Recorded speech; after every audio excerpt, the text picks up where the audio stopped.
सभी मेरे साथियों को राजरत्न अम्बेडकर की ओर से जय भीम, नमो बुद्धाय। द बुद्धायन इस धम्मा के सेकंड पार्ट में, सेकंड एपिसोड में आप सभी लोगों का स्वागत है। कल के भाग में हम लोगों ने देखा कि डॉक्टर बाबा साहब अम्बेडकर जी की द बुद्धायन इस धम्मा ये ग्रंथ लिखने के पीछे बाबा साहब अम्बेडकर जी की भूमिका क्या थी। डॉक्टर बाबा साहब अम्बेडकर जी ने द बुद्धायन इस धम्मा के परिचय में 4 मूलभूत सवाल बाबा साहब अम्बेडकर जी ने परिचय में उठाए हैं और उन्हीं 4 सवालों का जवाब ये बुद्धायन इस धम्मा ये ग्रंथ है। तो पहला सवाल जो डॉक्टर बाबा साहब अम्बेडकर जी ने उठाया वो सिद्धार्थ गौतम के परिव्रजक के बारे में था। तो इसी सवाल का जवाब ढूंढने के लिए आज हम इन एपिसोड्स की शुरुआत करते हैं कि डॉक्टर बाबा साहब अम्बेडकर जी ने जो पहला सवाल उठाया कि सिद्धार्थ गौतम ने प्रवर्जा क्यों धारण की। तो चलिए आज के एपिसोड से हम इस बात का खुलासा करते हैं, इस सवाल का जवाब ढूंढते हैं कि सिद्धार्थ गौतम ने प्रवर्जा क्यों ली। 6वीं शताब्दी में भारत एक अखंड देश नहीं था। उस समय का भारत छोटे और बड़े राज्यों में बटा हुआ एक देश था। कुछ राज्यों के ऊपर एक राजा का, हर एक राज्यों में एक राजा का अधिकार हुआ करता था। ऐसे राज्य संख्या में 16 थे। उन राज्यों के नाम हैं अंग, मगध, काशी, कौशल, वज्जी, मल्ल, चेदी, वत्स, कुरु, पांचाल, मत्स्य, सूरसेन, अस्मक, अवंती, गांधार और कंबोज। इन राज्यों के ऊपर हर एक पे राजा का अधिकार हुआ करता था और कुछ राज्य ऐसे थे जहां पर किसी एक राजा का अधिकार नहीं हुआ करता था। ऐसे राज्यों के नाम हैं शाक्यों का कपिलवस्तु, मल्ल इनका पावा तथा कुशीनारा, लिच्छवी इनका वैशाली, विंध्य इनका मिथिला, कोलिय इनका रामागम, बुली इनका अलकप्प, कालाम इनका केसपुत्र, कलिंग इनका रेसपुत्र, मौर्य इनका पिप्पलवन और भग्ग जिनकी राजधानी थी समसारा पर्वत। ऐसे राज्यों में किसी एक राजा का अधिकार नहीं हुआ करता था।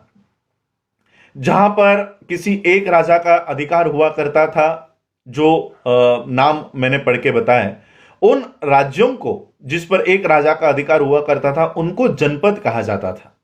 और जिन राज्यों के ऊपर किसी एक राजा का अधिकार नहीं होता था, ऐसे राज्यों को संघ या गण कहा जाता था। अब उस समय शाक्यों का जो कपिलवस्तु था वहां पर गणतंत्र था या कुछ राजाओं का कुल तंत्र था, इसकी जानकारी प्राप्त नहीं है।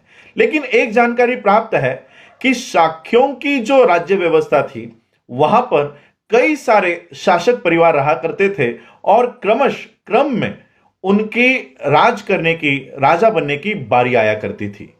जो शासक परिवार का जो मुखिया हुआ करता था उसको राजा कहा जाता था। जब सिद्धार्थ का जन्म हुआ उस समय राजा बनने की बारी शुद्धोधन की थी। शाक्य राज्य ये भारत के उत्तर पूर्वी कोने में स्थित था। यह एक स्वतंत्र राज्य हुआ करता था, लेकिन आगे चलकर कौशल राज इस पर अपना आधिपत्य जमाने में कामयाब हो चुका था।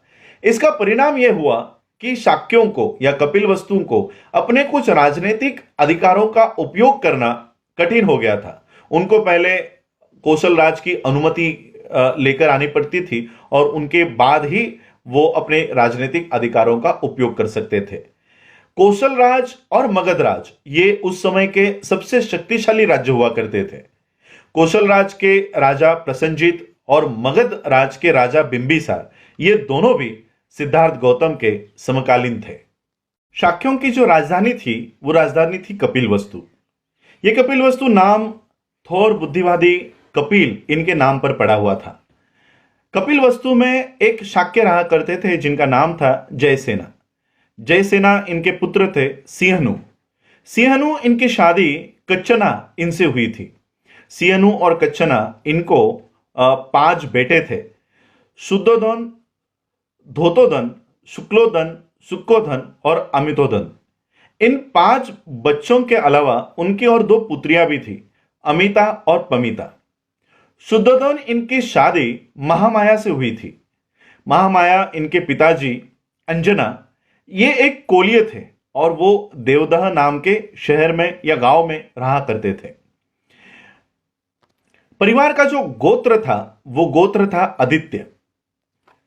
शुद्धोधन ये एक महान योद्धा थे और उनके पराक्रम की वजह से, उनके शौर्य की वजह से उनको एक और शादी करने की अनुमति मिल गई थी और शुद्धोधन इन्होंने महाप्रजापति को चुना जो महामाया की बड़ी बहन थी।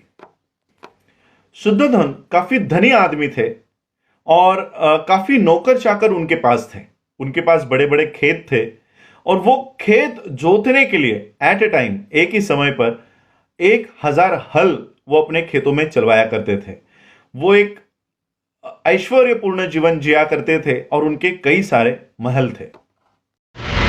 अगर आपने अभी तक हमारा चैनल सब्सक्राइब नहीं किया है तो सब्सक्राइब करें और घंटी का बटन बिल्कुल भी दबाना ना भूलें ताकि सभी लेटेस्ट खबरें पहुंच सकें आप पे सबसे पहले।